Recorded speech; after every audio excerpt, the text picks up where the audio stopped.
اعوذ باللہ من الشیطان الرجیم، بسم اللہ الرحمن الرحیم۔ Audio number 95۔ جنگ احد، کس کی فتح کس کی شکست، ایک تجزیہ۔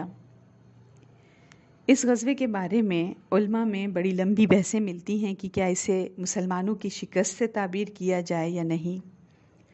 اس میں تو کوئی شبہ نہیں کہ جنگ میں مشرکین کو ہی بالاتری حاصل تھی، جانی نقصان بھی مسلمانوں ہی کا زیادہ ہوا تھا اور زیادہ خوفناک شکل میں ہوا تھا، اور تو اور مسلمانوں کا ایک گروہ ڈر کر بھاگ بھی گیا تھا۔ لیکن ان سب کے باوجود کچھ کام ایسے دکھتے ہیں کہ جس کی وجہ سے اسے مشرکین کی فتح سے بھی تعبیر نہیں کیا جا سکتا، جیسے یہ کہ کفار کا لشکر مسلمانوں کے کیمپ پر اٹیک ہی نہیں کر سکا، قبضہ تو دور کی بات، اور مسلمانوں کے لشکر میں اچھی خاصی اتھل پتھل مچی، لیکن پھر بھی وہ پوری طاقت اور پوری جانفشانی سے لڑتے رہے۔ کچھ ہی لوگوں کے سوا سارے جتنے بھی تھے صحابہ میدان جنگ میں بہادر فوجی کی طرح ڈٹے رہے، یہاں تک کہ نبی اکرم صلی اللہ علیہ وسلم کے پاس دلیری سے انہوں نے گھیرا بھی بنا لیا۔ ایک ایک کر کے سارے صحابہ وہاں بھی جمع ہو گئے۔ ان کی یہی مضبوطی اور قوت دیکھ کر مکی لشکر مسلمانوں کا پیچھا کرنے کی ہمت ہی نہ کر پائے، اور سب سے بڑھ کر ایک بھی مسلمان کافروں کی قید میں نہیں گیا، اور نہ ہی کافروں نے کوئی مال غنیمت ہی حاصل کیا۔ کیمپ کے بالکل قریب پہنچ کر دوسرے راؤنڈ میں جب اٹیک کرتے ہیں وہ پیچھے سے خالد بن ولید کا لشکر، تب بھی ان کے کیمپ تک تو پہنچ گیا اور وہ اس پر اٹیک نہیں کر سکے اور قبضہ بھی نہیں کر سکے، تو ان کو دھاوا بولنے کی ہمت ہی نہیں ہوئی۔ اور اس زمانے میں جنگ کا یہ دستور تھا کہ جو جنگ جیتتا تھا وہ میدان جنگ میں 1 دن یا 2 دن یا 3 دن ٹھہرتا تھا، اور یہ فتح کی ایک بہت بڑی علامت ہوتی تھی۔ مگر کفار نے تو بالکل چھٹ پٹ واپسی اختیار کر لی اور مسلمانوں سے پہلے ہی میدان جنگ خالی کر دیا، اور نہ ہی بدلہ لینے کے لیے مدینہ ہی پر اٹیک کرنے کی ہمت کر پائے، جبکہ مدینہ ابھی ان کے چند قدم کے فاصلے پر تھا۔ میدان جنگ میں تو لڑتے لڑتے کبھی کسی کا پلڑا بھاری ہوتا اور کبھی کسی اور کا، تو ایسا لگ رہا ہے کہ کفار کو زیادہ سے زیادہ صرف یہ حاصل ہو پایا کہ انہوں نے ایک وقتی موقع سے فائدہ اٹھا کر مسلمانوں کو ذرا سخت قسم کی تکلیف پہنچا دی، ورنہ اسلامی لشکر کو قابو میں کر لینے کے بعد جنگی اصول سے تو انہیں قتل یا قید کر لینا چاہیے تھا۔ تو کوئی مسلمان ان کی قید میں نہیں آیا، اس میں وہ ناکام رہے، اور اسلامی لشکر بڑے خسارے کے بعد ہی صحیح ان کے قابو سے نکل آیا۔ اور اس طرح کا خسارہ تو بہت سی دفعہ خود فاتحین کو بھی برداشت کرنا پڑتا ہے۔ یہاں تو دونوں فریق اس حالت میں واپس ہوئے کہ کوئی بھی غالب نہیں تھا، اس لیے بہت سے تبصرہ نگاروں کا کہنا ہے کہ اس جنگ کو، اس معاملے کو مشرکین کی فتح سے بھی تعبیر نہیں کیا جا سکتا۔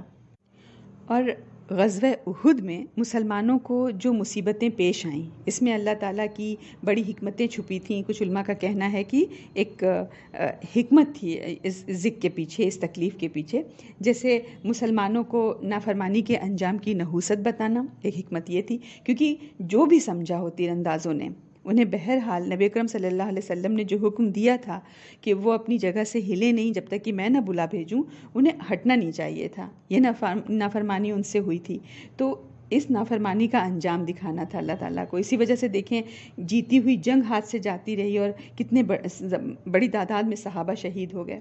اور دوسری حکمت یہ تھی، جس طرح انبیاء آزمائے جاتے ہیں پھر انجام کار انہیں کامیابی ملتی ہے، تو حکمت اس میں یہ ہوتی ہے، مطلب انبیاء کی آزمائش میں حکمت کیا ہوتی ہے کہ اگر انہیں ہمیشہ کامیابی ملتی رہے تو اہل ایمان کی صفوں میں وہ لوگ بھی گھس آئیں گے جو صاحب ایمان نہیں ہوں گے، یہ سمجھیں گے کہ یہاں تو شکست ہوتی ہی نہیں ہے، چلو ان کے دل میں کچھ بھی ہو، پھر سچے اور جھوٹے میں فرق نہیں ہو سکے گا۔ اور اگر ہر بار شکست ہی شکست ملے مسلمانوں کو، تو جس مقصد کے لیے وہ نبی بنائے گئے ہیں وہ مقصد ہی پورا نہیں ہو پائے گا۔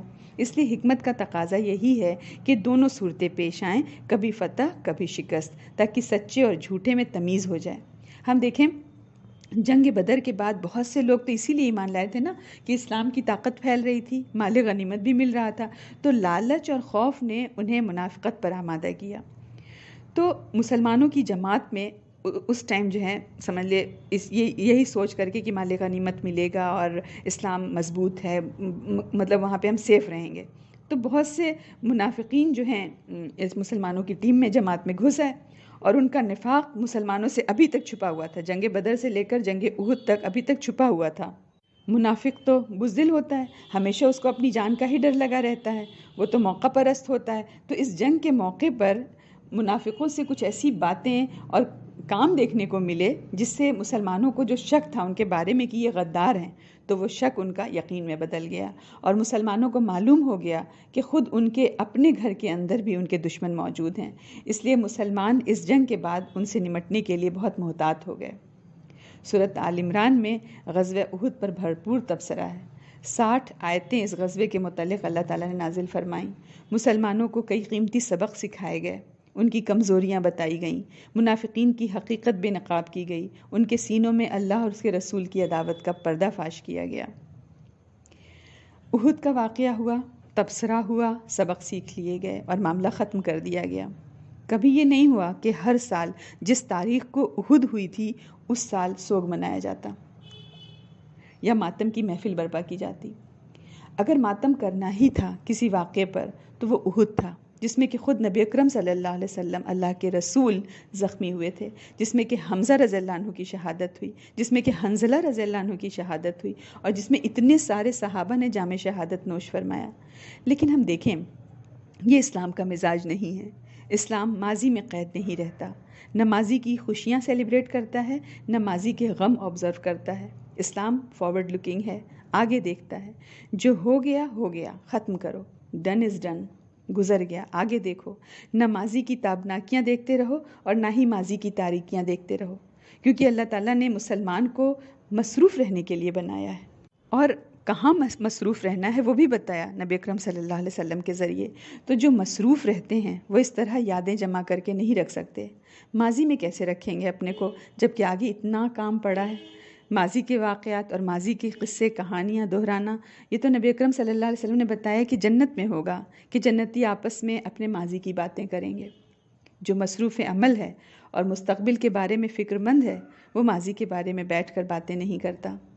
اسلام کہتا ہے ایک واقعہ تھا، گزر گیا۔ تو مسلمانوں کے جو نبی اکرم صلی اللہ علیہ وسلم مسلمانوں کو جو ٹریننگ دے رہے تھے، آپ فرما رہے تھے کہ آگے بڑھو، اپنے میسج کے تھرو مستقبل کی محنت کرو، حال کو درست کرو، وہ مان گئے۔ ان کے اعصاب نے جواب نہیں دیا اور قافلہ زندگی کا چلتا رہا۔ والسلام علیکم ورحمۃ اللہ وبرکاتہ۔